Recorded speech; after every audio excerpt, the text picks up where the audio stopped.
Watanzania tarehe 29. Maana nataka niwaambieni ili jambo wenzetu wanasema tarehe 29 tusiende kupiga kura. Nataka niwaambieni kama kuna mtu ameshindwa kabla hajaingia kwenye ushindani, yule anayedhani kwamba Watanzania wenye akili watamsikiliza eti tarehe 29 waache kutoka nyumbani kwenda kupiga kura waende wakaandamane. Nataka niwaambieni Tanzania haiko hivyo. Anaweza kufikiria hivyo mtu anaishi ugaibuni. Kama yule anayejirusha kila siku kwenye basi, kwenye gari, kila asubuhi, usiku, yeye kazi yake ni kusema mabaya ya nchi hii, kuharibu image ya nchi hii. Nami niwaulizeni Watanzania, ni taifa gani jingine ambalo mmeona watu wanakwenda nchi za nje, alafu wanakwenda kulibomoa taifa lao?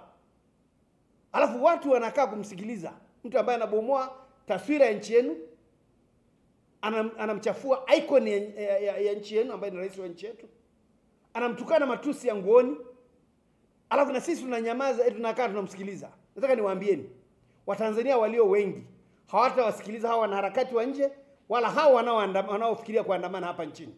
Na mimi nitani wala hawatakuwepo kwenye maandamano. Wewe unakaa Marekani, unakaa nchi yote unayekaa kule, alafu unatuambia sisi tunaandamana tarehe 29. Wewe hata Nairobi hufiki. Huko sisi tuandamane hapa, na unajua tunavunja sheria. Maana siku hiyo imewekwa kwa ajili ya uchaguzi mkuu. Alafu wewe utuambie sisi tuandamane. Hakuna Mtanzania ambaye ni zezeta kukubaliana na mawazo hayo ya kijima.